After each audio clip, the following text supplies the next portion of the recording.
Hi guys, this is Manu Mishra. So welcome back with the session जिसमें आज हम लोग 30th अगस्त के द हिंदू न्यूज़पेपर का एनालिसिस करेंगे। So here we start the analysis of today's newspaper. So the first news what happen, Kabul में, Kabul airport के पास और काबुल में ही एक होटल में बॉम्ब ब्लास्ट हुआ था अराउंड 2-3 days पहले, on Thursday if I am not wrong. So what happen, तो उसी चीज को देखते हुए जो यूएस की इंटेलिजेंस है और तालिबान भी जो है ना, वो बहुत ज्यादा स्ट्रिक्ट हो गई है सिक्योरिटी को लेकर। और कल संडे को एक मैसिव अटैक, टेरर अटैक को रोका यूएस के फोर्सेस ने। एक कार थी जिसमें बॉम्ब रखा हुआ था, तो यूएस ने उस कार को डिस्ट्रॉय कर दिया। ठीक है। अब उसी चीज को लेकर इसमें न्यूज में बताया गया कि यूएस ने तो बताया कि हाँ, कि हमने एक कार बॉम्ब को डिस्ट्रॉय किया, उसके साथ साथ तालिबान ने ही बताया। सो the first time in the Afghanistan history के तालिबान तालिबान एंड यूएसए एक साथ काम कर रही हैं। और वो क्या है? To eliminate the terror attack in the Afghanistan. ठीक है। सो पहली बार अभी तक हिस्ट्री में फर्स्ट टाइम ऐसा हुआ है कि तालिबान और यूएस एक साथ काम कर रही है। और ये अटैक जो करवा रहे हैं वो कौन करवा रहा है? इस्लामिक स्टेट, आईसिस करवा रहे हैं attack. Okay, moving further. So the second news, it's about the NITI bets for tax breaks to achieve monetisation goal. सबसे पहले नीति है क्या? तो नीति is NITI Aayog and it's a think tank. ठीक है, इस इंडियन गवर्नमेंट का ये थिंक टैंक है। इट्स अ थिंक टैंक जो कि पॉलिसी बनाता है। ठीक है, जो पॉलिसी फ्रेम करता है। उसका कहना है कि अगर हमें 6 लाख करोड़ का मोनेटाइजेशन गोल अचीव करना है तो हमें कुछ टैक्स ब्रेक्स लाने पड़ेंगे, इनकम टैक्स में ब्रेक्स लाने पड़ेंगे। अब इनकम टैक्स में ब्रेक्स लाने का मतलब आप ऐसा करो, जो इनकम टैक्स देते हैं ना, या हम जो इनकम टैक्स देते हैं मतलब जो पैसा अर्न कर रहे हैं, तो उनको, उन इन्वेस्टर्स को हम क्या बोलते हैं? Retail investors. क्योंकि स्मॉल अमाउंट में जो इन्वेस्ट करता है ना, उसको हम रिटेल इन्वेस्टर्स बोलते हैं। जो लार्जर अमाउंट में इन्वेस्ट करता है तो होलसेल इन्वेस्टर्स, जैसे कि कंपनीज हो जाती है जो इन्वेस्ट करती है किसी कंपनी में, तो इट्स अ होलसेल इन्वेस्टर। और हम जब इन्वेस्ट करते हैं स्मॉल अमाउंट, या बॉन्ड्स खरीदते हैं, म्यूचुअल फंड खरीदते हैं, जो आम आदमी खरीदता है, इन्वेस्ट करता है, तो उसको हम रिटेल इन्वेस्टर्स बोलते हैं। सो उसी चीज को लेकर नीति आयोग ने बोला कि अगर हमें नेशनल मोनेटाइजेशन पाइपलाइन को सक्सेसफुल बनाना है तो रिटेल इन्वेस्टर्स जो इनकम टैक्स पे करते हैं उसमें ब्रेक लाना पड़ेगा।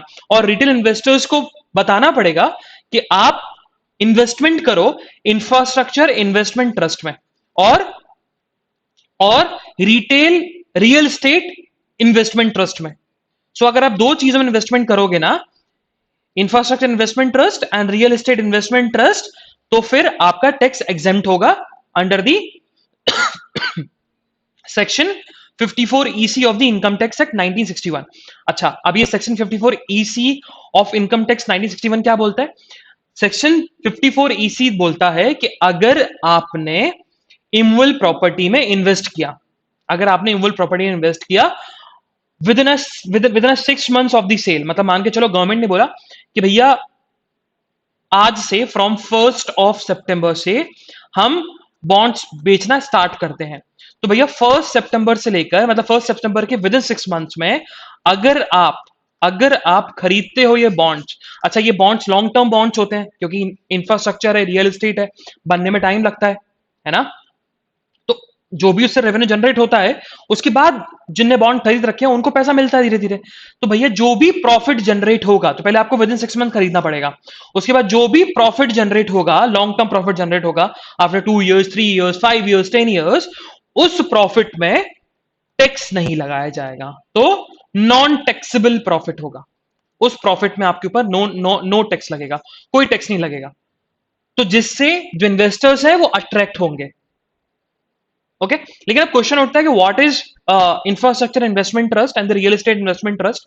सो अगर हम बात करें तो रियल एस्टेट इन्वेस्टमेंट ट्रस्ट का जो मतलब है कि आप रियल एस्टेट, मतलब बिल्डिंग्स बन रही है, गवर्नमेंट बिल्डिंग्स बना रही है, जिसको जिसको शायद सपोर्ट प्राइवेट एंटिटीज कर रही हो, या प्राइवेट एंटिटीज बिल्डिंग्स बना रही है जिसको सपोर्ट गवर्नमेंट कर रही हो, तो उनमें आप इन्वेस्ट करो, जिससे कंपनी को भी फायदा होगा क्योंकि कंपनी पे भी बर्डन कम पड़ेगा, है ना, लोन का, पैसे का, इन सब चीजों का। तो ये होता है रियल एस्टेट इन्वेस्टमेंट ट्रस्ट। और infrastructure investment trust basically refined version है रियल एस्टेट इन्वेस्टमेंट ट्रस्ट का। अब infrastructure investment trust basically it's only limited to the highways and roads. Highways and roads के लिए हाईवे बनते हैं तो उसमें भी आप बॉन्ड खरीद सकते हो। ठीक है। एक चीज और बोली कि investment infrastructure investment trust and real estate investment trust को आप आईबीसी में डाल दो। आईबीसी मतलब इंसॉल्वेंसी एंड बैंक्रप्सी कोड में डाल दो कि अगर आगे चलकर ये बैंक्रप्ट होते हैं या इंसॉल्वेंट होते हैं तो प्रोसीडिंग स्टार्ट होनी चाहिए और क्रेडिटर्स को फायदा होगा और डिफरेंट अदर थिंग्स। आईबीसी का बहुत ज्यादा बेनिफिट है कि आईबीसी में अगर कोई चीज आ जाती है, पहली बात तो पर्सन आता है, लीगल पर्सन आता है। लीगल पर्सन आर्टिफिशियल पर्सन भी हो सकता है और नेचुरल पर्सन भी हो सकता है। नेचुरल पर्सन जैसे कि ह्यूमंस, आर्टिफिशियल पर्सन मतलब कंपनीज। लेकिन गवर्नमेंट का वही कहना है कि भैया आईबीसी के अंदर लीगल पर्सन आते हैं और ये ट्रस्ट जो है ना, they trust doesn't come under the definition of legal person. ये लीगल पर्सन के डेफिनेशन में आते ही नहीं। सो प्रॉब्लम ये है। बाकी लेकिन ये चीज तो अपन कर सकते हैं कि इंफ्रास्ट्रक्चर इन्वेस्टमेंट ट्रस्ट और रियल एस्टेट इन्वेस्टमेंट ट्रस्ट में अगर कोई इन्वेस्ट करता है तो उसके ऊपर सेक्शन 54 ईसी एप्लीकेबल हो जाए, वो एलिजिबल हो जाए इस सेक्शन के लिए, जिससे लॉन्ग टर्म में जो प्रॉफिट जनरेट होगा उस वो टैक्सेबल नहीं होगा। और दूसरी चीज और कि आपको ये प्रॉपर्टी खरीदनी पड़ेगी या बॉन्ड खरीदने पड़ेंगे विद इन द 6 मंथ्स जब से सेल प्रोसीडिंग स्टार्ट हुई है। मूविंग फर्दर, सो हमने एक न्यूज पढ़ी थी अराउंड 1 वीक 2 वीक से पहले हमने एक न्यूज पढ़ रहे हैं कि आत्मनिर्भर को लेकर गवर्नमेंट जो है बहुत ज्यादा इन्वेस्टमेंट कर रही है बहुत सारी चीजों में। और उसी में आत्मनिर्भर को लेकर मतलब हमारा जो बर्डन है, जो हम डिपेंडेंट हैं डिफरेंट कंट्रीज के ऊपर या इंपोर्ट के ऊपर, हम इंपोर्ट के ऊपर डिपेंडेंट ना हो, इसीलिए वो ऑल पाम प्लांट्स पर इन्वेस्टमेंट कर रही है। उसमें अराउंड सेंट्रल गवर्नमेंट जो है, सेंट्रल गवर्नमेंट और स्टेट गवर्नमेंट दोनों मिलके आत्मनिर्भर स्कीम के चलते अराउंड 11,000 करोड़ इन्वेस्ट करेगी इंडिया में, जिससे हम पाम ऑयल जो होता है उसमें हम डिपेंडेंट ना हो इंपोर्ट के ऊपर, हम सेल्फ सफिशिएंट बन जाए, इंडिया ही सेल्फ सफिशिएंट बन जाए। इसी चीज को लेकर बहुत सारे एनवायरमेंटलिस्ट और बहुत सारे एक्सपर्ट्स ने, पॉलिटिशियंस ने भी इंक्लूडिंग, अपोज किया इस प्लान का। उन्होंने बोला कि ऑल पाम की हम बात करें, ऑयल पाम की हम बात करें तो ऑल पाम प्लांटेशन जो होता है ना, ये बेसिकली अभी तो लिमिटेड है कहां पर, नॉर्थ ईस्ट और अंडमान में। और इसके चलते डिफॉरेस्टेशन सबसे ज्यादा होता है। इस कल्टीवेशन के लिए डिफॉरेस्टेशन करना पड़ेगा। ठीक है। तो जो कि अंडमान और नॉर्थ ईस्टर्न स्टेट्स के लिए डिजास्टरस है, इन्वायरमेंटल डिजास्टरस है। ठीक है। पहला रीजन, क्योंकि बायोडाइवर्सिटी लॉस होती है, रेन फॉरेस्ट लॉस होता है, उसमें डिस्ट्रक्शन आएगा अगर ये चीज हम पाम ऑयल प्लांटेशन को हम प्रमोट करते हैं। तो पहला, एक तो रेन फॉरेस्ट डिजास्टरस होगा और बायोडाइवर्सिटीज में नुकसान होगा, डिस्ट्रक्शन होगा। रेन फॉरेस्ट डिस्ट्रक्शन होगा, बायोडाइवर्सिटी डिस्ट्रक्शन में आएगा अगर ऑयल पाम प्लांटेशन इंक्रीज होती है। उसके साथ साथ और भी चीजों में इंपैक्ट पड़ेगा। इंपैक्ट ये है कि अगर हम बात करें तो अंडमान और नॉर्थन ईस्टर्न स्टेट्स में ट्राइबल एरिया ज्यादा है, तो ट्राइबल कम्युनिटी क्या करती है, एक कम्युनिटी ओनरशिप ले लेती है एक लैंड का। मतलब एक साथ वो काम करते हैं, कोई ऐसा नहीं है कि ये प्रॉपर्टी इस पर्सन की है, वो डिपेंड करता है। मतलब आज हमने इस पे कल्टीवेशन कर लिया तो इस सीजन के लिए मेरी प्रॉपर्टी, फिर वो रोटेट होती रहती है। तो दिक्कत है ट्राइबल लैंड्स की ओनरशिप के ऊपर बहुत ज्यादा कंसर्न्स होंगे, उन पे इंपैक्ट आएगा, पहला। तीसरा रीजन, चौथा रीजन, जो ऑयल पाम प्लांटेशन होती है बेसिकली वो प्लांटेशन बहुत ज्यादा वाटर कंज्यूम करती है, ग्रीडी होती है वाटर के लिए, मतलब बहुत ज्यादा वाटर होना चाहिए। तो अगर वाटर नहीं मिला तो वो प्लांटेशन तो खराब होगा। और ऑयल पाम प्लांटेशन जो है वो मोनोकल्चर है। अब मोनोकल्चर का मतलब कि आप सिर्फ वही चीज कल्टीवेट कर सकते हो, दूसरी चीज कल्टीवेट नहीं कर सकते। और ये स्मॉल फार्मर्स के लिए नुकसानदेह है। क्यों? क्योंकि स्मॉल फार्मर्स जो होते हैं उनको पैसा बहुत जल्दी चाहिए होता है। अगर ये मोनोकल्चर रहा, एक तो लॉन्ग टर्म के लिए प्लांटेशन लगता ही है, अराउंड 7 to 8 मंथ्स के लिए, 9 मंथ्स के लिए, तो 7 to 8 9 मंथ्स के लिए वेट करना पड़ेगा स्मॉल फार्मर्स को। तो स्मॉल फार्मर्स बेयर नहीं कर सकता इतनी कॉस्ट, स्मॉल फार्मर्स के पास रेवेन्यू इतना ही नहीं होगा। ठीक है। तो स्मॉल फार्मर्स के लिए अच्छा नहीं है। तो ये चीज एनवायरमेंटलिस्ट और बहुत सारे पॉलिटिशियंस इसका अपोज कर रहे हैं, ऐसा नहीं करना चाहिए। बल्कि जो हमारे एग्रीकल्चर मिनिस्टर है नरेंद्र सिंह तोमर, उन्होंने बोला है कि एश्योरेंस दिया है कि ऑयल पाम प्लांटेशन जो है वो ऑलरेडी क्लियर हो चुका है फॉर द कल्टीवेशन के लिए, गवर्नमेंट ने क्लियर कर दिया। Moving further, so this is something about city, तो हमें सिटी के बारे में बिल्कुल नहीं पढ़ना है। मूविंग फर्दर,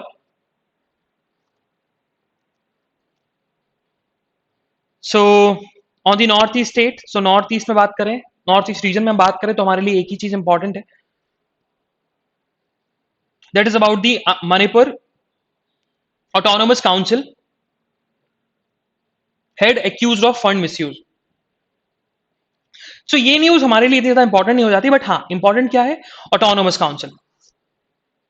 सो अगर हम बात करें तो ऑटोनोमस काउंसिल होता क्या है, इंडिया में इंडियन कॉन्स्टिट्यूशन में 6 शेड्यूल है, 6 शेड्यूल में दिया हुआ है अबाउट दी ऑटोनोमस डिस्ट्रिक्ट्स के बारे में। ठीक है, सिक्स शेड्यूल जो है it's talk about the autonomous districts. और ऑटोनोमस डिस्ट्रिक्ट्स की हम बात करें तो वो 4 स्टेट्स में, Assam, Meghalaya, Tripura and Mizoram. Okay, so there are 4 states जहां पर 12 ऑटोनोमस डिस्ट्रिक्ट्स हैं। कितने? 12 ऑटोनोमस डिस्ट्रिक्ट्स। अब इन ऑटोनोमस डिस्ट्रिक्ट्स को रेगुलेट कौन करता है? Autonomous council. तो मणिपुर की भी ऑटोनोमस काउंसिल है। अच्छा, मिजोरम की जगह मणिपुर है, sorry, it's not Mizoram, it's Manipur, sorry, it's not Mizoram, it's Manipur. Okay, so Manipur, Assam, Meghalaya and Tripura, there are 4 state in India in the 6 schedule, जो कि वहां पर 12 ऑटोनोमस डिस्ट्रिक्ट्स हैं। जैसे कि आपने बोडोलैंड टेरिटोरियल काउंसिल सुना होगा, तो बोडोलैंड ऑटोनोमस टेरिटोरियल काउंसिल है वो। अब ये एग्जीक्यूटिव बॉडी होती है, ये अपने आप से गवर्न करती है, और पार्लियामेंट कोई लॉ बनाती है ना, कोई भी पार्लियामेंट लॉ बनाती है या स्टेट लेजिस्लेटिव असेंबली भी लॉ बनाती है, तो इनके ऊपर, इन ऑटोनोमस डिस्ट्रिक्ट्स के ऊपर एप्लीकेबल नहीं होता। ये अपना खुद से ही रेगुलेट करते हैं। इनके पास फाइनेंशियल ऑटोनॉमी भी होती है, ये पैसा लेते हैं। हाँ, अब ये बेसिकली इनका जुरिडिक्शन जो है, ये कोर्ट्स भी सेटअप कर सकते हैं।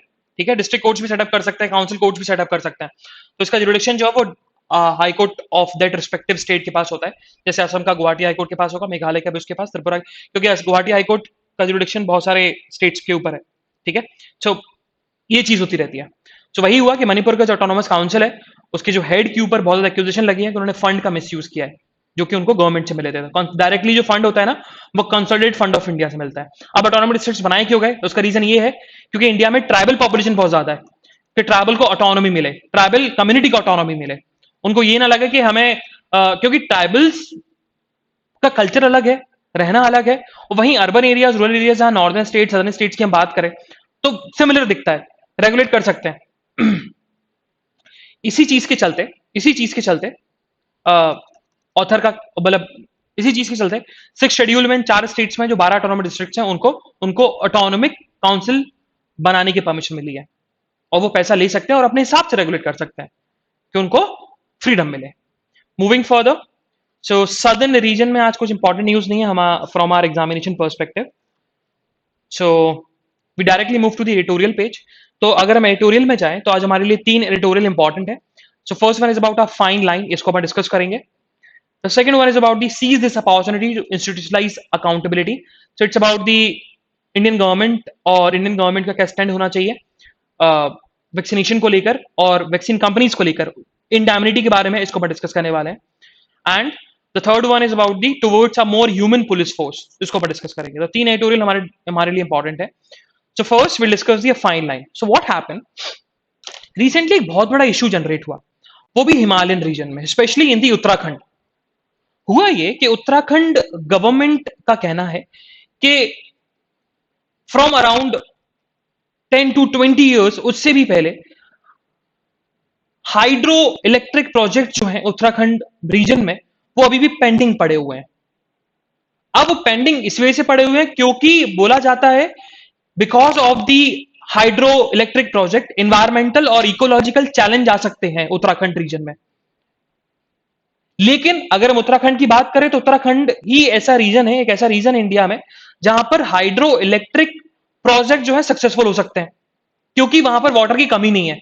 अलकनंदा, गंगा और बहुत सारी नदियां हैं वहां पर, भागीरथ, बहुत सारी वाटर बॉडीज हैं, और वाटर बॉडीज ऐसी हैं कि स्पीड से आती हैं। हाइड्रो इलेक्ट्रिक प्रोजेक्ट्स में स्पीड से वाटर आने के लिए, स्पीड से वाटर लाने के लिए बहुत ज्यादा जरूरत है इलेक्ट्रिसिटी जनरेट करने के लिए। और उत्तराखंड जो है, उत्तराखंड में इलेक्ट्रिसिटी की या इंफ्रास्ट्रक्चर की बहुत ज्यादा कमी है ना, इंफ्रास्ट्रक्चर डेवलपमेंट उत्तराखंड में बहुत ज्यादा कम है। वो लोग इलेक्ट्रिसिटी बोरो करते हैं फ्रॉम द नेबरिंग स्टेट्स, लेकिन उसके साथ साथ इको कंजर्वेशन भी होना चाहिए। ऐसा नहीं है कि इंफ्रास्ट्रक्चर बिल्डअप करने के लिए, डेवलपमेंट करने के लिए आप एनवायरमेंट को डिग्रेड करने लगे। हुआ ये 2013 में जब केदारनाथ में फ्लड आया था, जिसमें 5,000 से लोग भी 5,000 से ज्यादा लोग मारे गए थे। तो अलकनंदा और भागीरथी में जो दो प्रोजेक्ट चल रहे थे, हाइड्रो प्रोजेक्ट चल रहे थे, उस पे पॉज लगा दिया, हॉल्ट लगा दिया। अब हॉल्ट इस वजह से लगाया था, उन्होंने ये बोला था कि अगर इन प्रोजेक्ट्स को कंटिन्यू किया गया और इन फ्यूचर कोई ऐसा डिजास्टर्स या फिर ऐसा कुछ बेसिकली हम बात करें तो डिजास्टर्स इन्वायरमेंटल इंपैक्ट आता है, डिजास्टर इन्वायरमेंटल इंपैक्ट आता है, जैसे 2013 में केदारनाथ फ्लड आया था, तो और ज्यादा डैमेज क्रिएट होगा, क्योंकि ये प्रोजेक्ट्स गिरेंगे, इंफ्रास्ट्रक्चर है गिरेगा, और लोग डैमेज होंगे और प्रॉपर्टी डैमेज होगी। तो ये बहुत सारे सालों से ये पेंडिंग पड़ा हुआ है। और रिसेंटली अगर हम बात करें तो अभी भी दो प्रोजेक्ट्स का कंस्ट्रक्शन चल रहा था, because of the environmental because of the environmental तुम्हारा इंपैक्ट, लैंडस्लाइड हुए, एवलांसेस होते जाते हैं because of the heavy rainfall. अभी हैवी रेनफॉल बहुत ज्यादा होती है सीजन में, और डिफॉरेस्टेशन के चलते तो लैंडस्लाइड बहुत ज्यादा, एवलांसेस बहुत ज्यादा हो जाती हैं। तो दो हाइड्रो पावर प्रोजेक्ट चल रहे थे, जिसके चलते उन पे भी इंपैक्ट पड़ा, उनमें डिस्ट्रक्शन आया, प्रॉपर्टी डैमेज हुई और 200 से ज्यादा लोगों की डेथ हुई। तो गवर्नमेंट को इंफ्रास्ट्रक्चर डेवलपमेंट भी करना है और इकोलॉजिकल सपोर्ट भी करना है, तो ये एक बहुत बड़ा एक चैलेंज है गवर्नमेंट के लिए। और हम बात करें तो हाइड्रो इलेक्ट्रिक प्रोजेक्ट जो है वो क्लोजली लिंक्ड है national mission for clean Ganga programme से। क्योंकि अगर हम बात करें तो national mission for clean Ganga जो मिशन है, उसमें यह है गंगा को क्लीन करना है, और यह मिशन अपोज करता है हाइड्रो पावर प्रोजेक्ट्स को। तो सेंट्रल गवर्नमेंट में दो मिनिस्ट्रीज हैं, एक मिनिस्ट्री ऑफ वाटर रिसोर्सेस और दूसरी मिनिस्ट्री है आपका मिनिस्ट्री ऑफ अर्बन डेवलपमेंट, अगर हम बात करें, या अर्बन डेवलपमेंट, या फिर जो डेवलपमेंट पे इंफ्रास्ट्रक्चर डेवलपमेंट करती है, ठीक है, मिनिस्ट्री ऑफ पावर जो है, ministry of power and ministry of development. So ये दोनों अपोजिट में खड़ी हुई हैं। जहां वाटर रिसोर्स मिनिस्ट्री बोलती है कि भैया जो हमारा मिशन है ना, वो मिशन अपोज करता है हाइड्रो पावर प्रोजेक्ट्स को, वहीं मिनिस्ट्री ऑफ पावर बोलती है कि ये इंपॉर्टेंट है to build a infrastructure in the state of Uttarakhand. So एक दूसरे के अपोजिट खड़े हुए हैं। और रिसेंटली अभी चामोली में जो एवलांस हुआ था, जिसके चलते 200 लोगों की डेथ हुई, जिसमें दो पावर प्रोजेक्ट्स भी डिस्ट्रॉय हो गए। सो सेंट्रल का यही कहना है कि सेंट्रल गवर्नमेंट ने ये स्टैंड लिया, सेंट्रल गवर्नमेंट ने बोला कि जो प्रोजेक्ट, जो हाइड्रो इलेक्ट्रिक पावर प्रोजेक्ट जिनका काम 50% ज्यादा हो गया और अभी भी कंटिन्यू चल रहा है, उनको हम परमिशन दे रहे हैं कि वो अपना काम कर सकते हैं स्टार्ट। बट जो हाइड्रो पावर प्रोजेक्ट जिनका वर्क 50% से कम हुआ है, 50% से भी कम कंप्लीट हुआ है, तो उनमें अभी हॉट लगाया रखा जाएगा। क्योंकि हमें एक ऐसी पॉलिसी बनानी पड़ेगी जिसके चलते हम इंफ्रास्ट्रक्चर को डेवलप भी कर सकें और इकोलॉजिकल डिजास्टर इंपैक्ट भी ना आए। ओके। और वहीं हम उत्तराखंड की बात करें तो उत्तराखंड जो है, वहां पर अभी वहां पर अभी देखा जाए तो इंफ्रास्ट्रक्चर इतना ज्यादा बिल्डअप नहीं हुआ, क्योंकि वहां की लोकेशन ही ऐसी है, और वो लोग डिफरेंट अदर रीजन से या डिफरेंट अदर स्टेट से डिपेंडेंट है इलेक्ट्रिसिटी के ऊपर। नेक्स्ट एडिटोरियल जो हमारा है, it's about the seize this opportunity to institutionalise accountability. So अभी हुआ क्या, रिसेंटली जो डीजीसीआई है, मतलब drug controller general of India, उसने इमरजेंसी यूज ऑथराइजेशन दे दिया गया दो कोविड-19 वैक्सीन मैन्युफैक्चरर्स को, Moderna and Johnson and Johnson. ठीक है, अभी एंड ऑफ अगस्त में दिया था उन्होंने, अर्लियर अगस्त में दिया था। तो अब इंडिया के पास अपॉर्चुनिटी है कि वो अराउंड 5 से 10 करोड़ के डोसेस ले सकता है फाइजर से, तुम्हारा कोवैक्स मैकेनिज्म से, मतलब कोवैक्स मतलब कोविशील्ड, जिसमें कोविशील्ड भी आता है, स्पुतनिक भी आता है और कोवैक्सीन भी आता है। तो अराउंड इतने वैक्सीन जनरेट कर सकता है। लेकिन हमने जरूर इमरजेंसी यूज ऑथराइजेशन इन दो वैक्सीन को दे दिया, और थर्ड फाइजर बायोएनटेक को भी मिल रहा है, अभी अप्रूवल मिल रहा है, लेकिन उनकी सप्लाई और अवेलेबिलिटी पर अभी भी अनसर्टेनिटी है। और इसका मेन रीजन जो है ना, मेन रीजन क्या है, it's about the Indian government जो है वो डिसीजन नहीं ले रही है इंडैमिनिटी को लेकर, इंडैमिनिटी फ्रॉम दीज मैन्युफैक्चरर्स। अब क्या है इंडैमिनिटी, इसको अपन समझेंगे। सबसे पहले हम इंडैमिनिटी समझें। समझते हो? तो indemnity is a concept of contract law. तो इंडैमिनिटी मतलब इंश्योरेंस कंपनी होती है ना। अब जैसे कि मान के चलो, जैसे तुमने, ये तुम्हारा घर है, ये तुम्हारा हाउस है, ठीक है। अब इस हाउस पे तुमने इंश्योरेंस लिया कि इस हाउस में अगर कुछ फायर लगती है, फायर लगती है, आग जलती है, तो जो भी इसकी प्रॉपर्टी है, जो भी है, तो इंश्योरेंस कंपनी बेयर करेगी। अब आप प्रीमियम तो पे करते हो, है ना, इंश्योरेंस कंपनी को आप प्रीमियम पे करते हो हर महीने, 1,000 2,000 जितना का आप इंश्योरेंस लो, ठीक है, उस आपका प्रीमियम फिक्स रहता है। लेकिन अगर मान के चलो प्रॉपर्टी डैमेज हुई, तो प्रॉपर्टी को कंपनसेट कौन करेगा, इस पर्सन को कंपनसेट कौन करेगा? जो ओनर है, इंश्योरेंस कंपनी, ठीक है। तो देखो, इंश्योरेंस कंपनी का कुछ लेना देना तो है नहीं इस घर में। अब मान के चलो आग लग गई, या कोई बहुत सारे लोग आए, डेकॉइट्स आए और इस घर को आग लगा दिया। जो दंगे फैलाने वाले थे उन्होंने इस घर को आग लगा दिया। आग किसने फैलाई? आग किसने लगाई? दंगों राइट्स ने, जिन्होंने दंगे फैलाए। प्रॉपर्टी किसकी है? इसकी। लेकिन डैमेज कौन बियर कर रहा है? Insurance company. तो यह है इंडैमिनिटी, जब थर्ड पार्टी रिस्पॉन्सिबिलिटी लेती है फर्स्ट पार्टी के प्रॉपर्टी के डैमेज के लिए, तो वो होता है इंडैमिनिटी।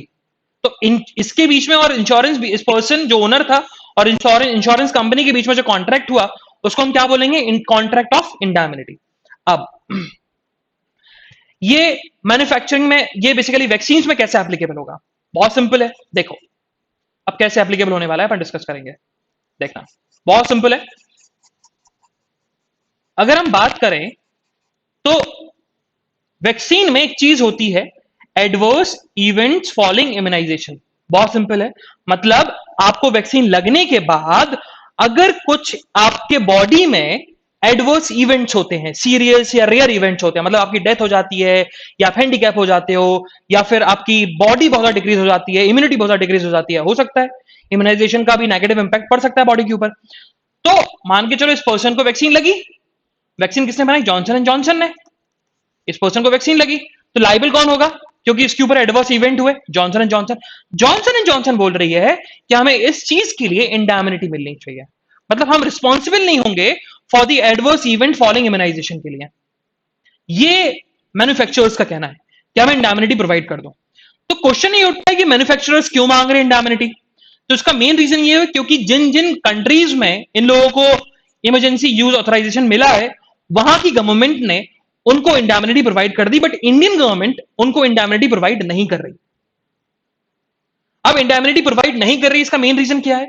इसका मेन रीजन ये है कि सेफ्टी और एफिकेसी मेंटेन करके रखें ये लोग, है ना। अगर इंडैमिनिटी प्रोवाइड करती तो जॉनसन एंड जॉनसन या मोडरेना या कोई भी company safety and efficacy maintain करके रखेगी नहीं। वो तो ये बोलेगी भैया हमें तो ऑलरेडी इंडैमिनिटी मिला हुआ है, तो हम तो कैसी वैक्सीन दे सकते हैं, है ना। और बताया भी गया कि एडवर्स इवेंट फॉलोइंग इम्यूनाइजेशन में क्या क्या हो सकता है। तो बताया गया इम्यून, थोर्मोबिटिक, थायरो। अब सही, अच्छा ये बेसिकली मेडिसिनल टर्म है, तो ये हमारे लिए इंपॉर्टेंट नहीं होता, ठीक है, तो नहीं भी पढ़ना चलेगा। बट ये याद रखना कि एडवर्स इवेंट फॉलोइंग इम्यूनाइजेशन के लिए इंडियन गवर्नमेंट इंडैमिनिटी नहीं दे रही है। अब क्यों नहीं दे रही है, उसका मेन रीजन क्या है? Why Indian government is not providing indemnity to the companies? चलो, तो वो लिखा गया यहां पर। अब यहां सबसे पहले बताया गया कि देखा जाए तो वैक्सीन सप्लाई की बहुत ज्यादा जरूरत है इंडिया में, है ना, क्योंकि अभी देखा जाए तो 11% ऑफ द टोटल पॉपुलेशन को फुली वैक्सीनेट हुए हैं और 35.5% उनको सिंगल डोज मिला है, ठीक है। तो अब इसका मेन रीजन क्या है? मेन रीजन यही है कि भैया इनसफिशिएंट सप्लाई है वैक्सीन की, है ना, अवेलेबिलिटी नहीं है वैक्सीन की, तभी इतने कम लोगों को वैक्सीन लगा हुआ है। सिर्फ 11% ऑफ द टोटल पॉपुलेशन को ही वैक्सीन लग पाई है, ठीक है। चलो, अगर हम बात करें तो अदर नेशन जैसे United States, United Kingdom, Japan, Europe, इन सब ने बेसिकली उन कंपनीज को इमरजेंसी यूज ऑथराइजेशन दे दिया है, ठीक है।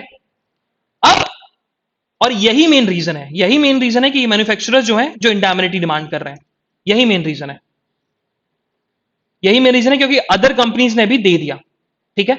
अब यहां बताया गया था existing provision, the idea of not granting indemnity to hold vaccine manufacturer accountable. क्यों है, क्यों नहीं दे रहे हम इंडैमिनिटी? क्योंकि हम वैक्सीन मैन्युफैक्चरर को अकाउंटेबल होल्ड कर सकें। अगर हमने इंडैमिनिटी दे दी तो वो अकाउंटेबल होल्ड नहीं होंगे, ये पहला रीजन है। दूसरा रीजन ये है क्योंकि इंडिया में अभी तीन वैक्सीन ऑलरेडी चल रही हैं, एडमिनिस्टर हो रही हैं।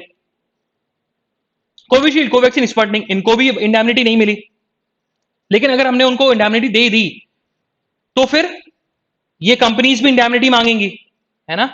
स्पुतनिक होगी, कोविशील्ड होगी, कोवैक्सीन होगी, ये भी indemnity मांगेंगी।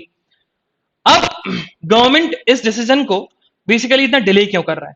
There to be two key thoughts that are delaying for the government decision for indemnity. पहला, अगर हमने इन कंपनीज को दे भी दिया इंडेमनिटी तो इन कंपनीज जो हैं वो बहुत ही कम वैक्सीन अवेलेबल कर पाएंगी, बहुत ही स्मॉल पोर्शन में अवेलेबल कर पाएंगे, तो ये हमारे लिए ज्यादा इफेक्टिव नहीं होगा। दूसरा मेन रीजन है कि अगर हमने फॉरेन मैन्युफैक्चरर को इंडेमनिटी ग्रांट कर दी तो इंडिया में जो मैन्युफैक्चरर्स हैं वो भी डिमांड करेंगे। तो because of these two reasons हम लोग इंडेमनिटी वाली बात को डिले करते जा रहे हैं, ठीक है। और अभी हम बात करें तो एग्जिस्टिंग रूल्स एंड रेगुलेशंस क्या सजेस्ट करते हैं। तो देखा जाए तो जो अभी क्लिनिकल ट्रायल्स के जो रूल्स हैं वो बताता है कि अगर ट्रायल्स के समय ट्रायल सब्जेक्ट को कोई इंजरी होती है या डेथ होती है तो उसको कंपनसेशन मिलेगा और सिमिलर कंपनसेशन मिलेगा। अच्छा, सिमिलर कंपनसेशन एग्जिस्ट नहीं करता for adverse event following immunisation के लिए, ये गवर्नमेंट के रूल्स में लिखा हुआ है। मतलब ट्रायल के समय अगर आपको कोई इंजरी होती है तो मेरे मिलेगा, तो फिर आपको कंपनसेशन मिलेगा, या डेथ होती है तो कंपनसेशन मिल जाएगा। लेकिन आफ्टर गेटिंग द परमिशन और एडवर्स इवेंट फॉलोइंग इम्यूनाइजेशन में अगर कोई इंजरी या डेथ होती है किसी पर्सन की तो उसमें कंपनसेशन की कोई बात नहीं है, उस कंपनसेशन मैकेनिज्म की कोई बात नहीं है। लेकिन हां, गवर्नमेंट जो है, गवर्नमेंट उस कंपनी को रिस्पॉन्सिबल बना देगी, लीगल रिस्पॉन्सिबिलिटी दे देगी कि भैया आपकी वजह से आप मैन्युफैक्चरर थे इस वैक्सीन के, जिसके चलते इस पर्सन को डेथ हुई है, इंजरी हुई है आपकी वैक्सीन के चलते, आप लाइबल हो गए। तो एक केस हो सकता है, पर्सन वो केस कर सकता है, ठीक है। देन अगर हम बात करें तो indemnity must not constitute as a blanket protection for deliberate act, ठीक है। अब ये ना हो गवर्नमेंट इस वजह से बेसिकली इंडेमनिटी नहीं देती कि कहीं मैन्युफैक्चरर्स इसको प्रोटेक्शन ना मान ले फॉर डेलिबरेट एक्ट्स के लिए, मतलब उनकी मान के चलो उन्होंने फ्रॉड कर लिया, नेग्लिजेंस किया, तो वो ये ना समझ ले कि हमें तो प्रोटेक्शन मिला हुआ है तो फ्रॉड हम कमिट कर सकते हैं या नेग्लिजेंस हम कमिट कर सकते हैं, तो वो ज्यादा अटेंटिव रहे, इसीलिए इंडेमनिटी नहीं मिल रही। और फिर तीसरा रीजन वही है, बार बार रिपीट करा जा रहा है कि अगर फॉरेन मैन्युफैक्चरर्स को हमने वैक्सीन इंडेमनिटी ग्रांट कर दी तो फिर इंडियन मैन्युफैक्चरर्स मांगेंगे, ठीक है। सो वही बताया गया कि India does not have mechanism in the current legal framework, India does not have mechanism in the current legal framework to ensure the safety and legal remedy for any harm, ठीक है। क्योंकि अगर कुछ लीगल हार्म या legal remedy होती है तो कोई इंडिया में कोई लीगल फ्रेमवर्क भी नहीं है, तो पहले आप लीगल फ्रेमवर्क बनाओ, उसके बाद आप इंडेमनिटी दे सकते हो, प्रॉपर आप इंडेमनिटी का रूल्स तो बनाइए, ओके। हाँ, लेकिन हाँ, डीजीसीआई ने बोला है, डीजीसीआई बताता है कि जैसे ही हम रजिस्ट्रेशन सर्टिफिकेट देते हैं तो हम एक्शन ले सकते हैं उन कंपनीज के ऊपर अगर उन्होंने ड्रग्स एंड कॉस्मेटिक एक्ट 1940 का वायलेशन किया तो। और हाँ, हम क्लास एक्शन भी ले सकते हैं, क्लास शूट एक्शन भी ले सकते हैं। अब क्लास शूट एक्शन क्या होता है, मतलब मान के चलो कोई मेरे को अगर वैक्सीन लगी और मेरे को इंजरी हुई या डेथ हो गई और मेरे जैसे बहुत सारे लोग हैं, तो सब लोग इंडिविजुअली केस फाइल करते हैं, तो क्या होता है, अब इंडिविजुअली आप केस फाइल मत करो, गवर्नमेंट क्या करेगा, क्लास एक्शन शूट ला देगा, मतलब सबका कंसर्न एक ही है, कंपोजिशन मांगना कंपनी से जो मैन्युफैक्चरर है ना, तो क्लास एक्शन शूट कर देता है गवर्नमेंट, तो इंडिविजुअल कंप्लेंट अलाउड नहीं होगी लेकिन क्लास एक्शन शूट अप्लाई हो जाएगी, ठीक है। और उन्होंने सेकंड जो बताया था, सेकंड ये लिखा हुआ है, ये पढ़ना जरूर, second any individual seek compensation after the experience of या may directly file petition before the consumer court में वो पिटिशन फाइल कर सकता है। देन आगे ये बताया अपॉर्चुनिटी इन द क्राइसिस। अब अपॉर्चुनिटी इन द क्राइसिस में उन्होंने यही समझाया गया कि इंडेमनिटी की जो रिक्वेस्ट है जो ये कंपनीज मांग रही हैं, सो उसको कैसे कॉन्टेक्चुअलाइज किया जाए पब्लिक इंटरेस्ट में। सबसे पहली बात तो यही है कि हमें उस पर रूल्स एंड रेगुलेशंस बनाने पड़ेंगे इंडेमनिटी को लेकर, कि इंडेमनिटी हम कैसे प्रोवाइड कर सकें, है ना। और इंडेमनिटी प्रोवाइड करने के बाद भी उन मैन्युफैक्चरर्स को हम कैसे लाइबिलिटी बता सकें कि वो लाइबल है, तो ये चीज करनी पड़ेगी। अगर ये चीज हम करते हैं तो फिर हमारे लिए परफेक्ट रहेगा, है ना। तो ऑलरेडी ऐसा नहीं है कि अदर कंपनीज में, अदर कंट्रीज में जहां पर इंडेमनिटी ग्रांट कर दी रही, जहां इंडेमनिटी ग्रांट मिल रखी है मैन्युफैक्चरर्स को, वहां पर मैन्युफैक्चरर्स बिल्कुल ही लाइबल, बिल्कुल ही उनको प्रोटेक्शन मिल जाता है अगर वो कुछ भी करते हैं, ऐसा नहीं है। यूएस में counter measure injury compensation programme है, वही स्कीम यूके में भी है, वही स्कीम कनाडा में भी है, वही स्कीम यूरोपियन यूनियन में भी है, वही स्कीम सिंगापुर में भी है। तो वही कोवैक्स को भी करना चाहिए। कोवैक्स इंडिया का है, जो कोविड 19 वैक्सीन से रिलेटेड है, बॉडी है। तो वही मैन्युफैक्चरर्स को लेकर एक पूरा रूल्स एंड रेगुलेशन बना है, जैसे यूएस में बना हुआ है। ठीक है, जिससे अच्छा इंडिया को भी जरूरत भी है, क्योंकि सिर्फ अभी 11% of the total population vaccinate हुई है पूरी तरीके से। तो इंडिया को बहुत ज्यादा जरूरत है कि हमारे पास बहुत ज्यादा वैक्सीन आए। और ये चीज सब हो सकती है अगर हम बहुत सारे मैन्युफैक्चरर्स को लाइसेंस ग्रांट कर दें। ठीक है, तो ये चीज सब हो सकती है। तो हमें वैक्सीन वैक्सीन की जरूरत भी ज्यादा है, और हमें परफेक्ट तरीके से काम भी करना है। हमें मैन्युफैक्चरर्स की लाइबिलिटी भी लेकर आनी पड़ेगी। तो ये चीज लाने के लिए हमें परफेक्ट तरीके से रूल्स एंड रेगुलेशंस बनाने पड़ेंगे। Okay, now this one towards a more human police force. तो अभी रिसेंटली, अच्छा ये बहुत इजी है तो खुद से पढ़ना, बहुत इजी चीज, बहुत इजी एडिटोरियल है। ठीक है, बहुत इजी लैंग्वेज में भी लिखा हुआ है, तो खुद से पढ़ो, कुछ चीजें खुद से पढ़नी चाहिए। और इसमें कुछ कुछ चीजें दी हैं, इससे आपको थोड़ा लीगल नॉलेज मिलेगी। जैसे इसमें से एक चीज ये रखी है कि अगर किसी पर्सन ने क्राइम किया और वो नॉन बेलेबल ऑफेंस है, लेकिन उसकी पनिशमेंट 7 साल तक है, 7 साल से कम या 7 साल है, तो फिर उसको आप जेल नहीं भेजोगे।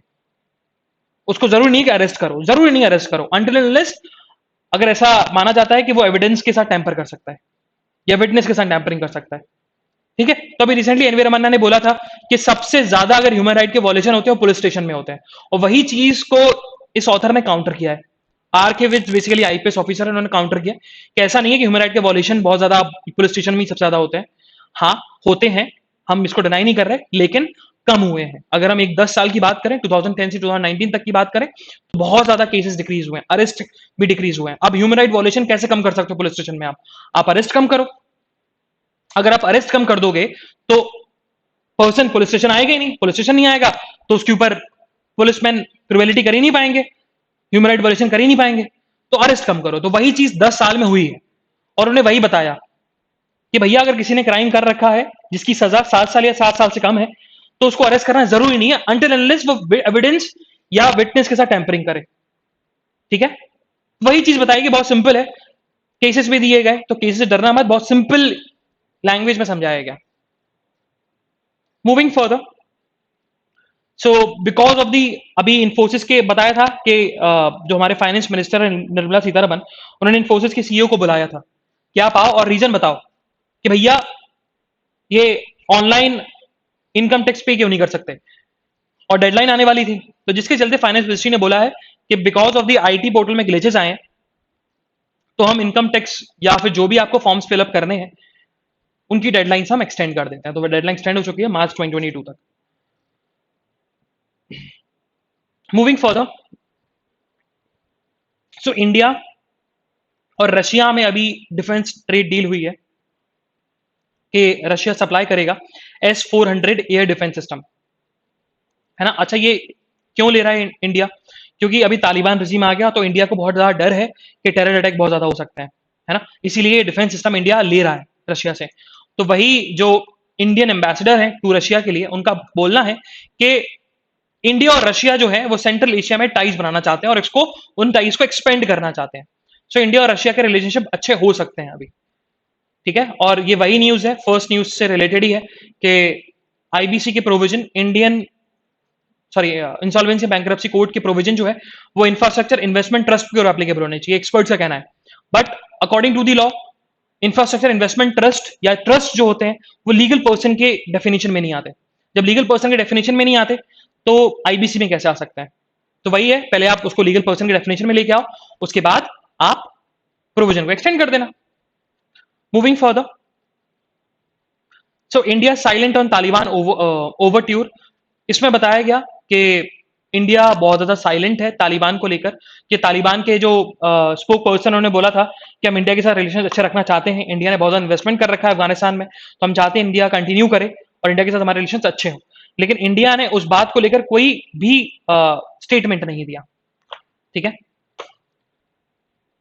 और इंडिया यूएस ट्रेड बॉडी के जो चीफ है मुकेश अगी, उनका कहना है कि बिकॉज यूएस ने इराक से और अफगानिस्तान से मिलिट्री को वापस बुला लिया है, तो जिसके चलते यूएस जो है अब पूरा फोकस करेगा चाइना के ऊपर, है ना। चाइना के ऊपर फोकस ऐसे करेगा कि मतलब चाइना के साथ उसका ट्रेड वॉर तो होते ही रहता है, तो फोकस करेगा।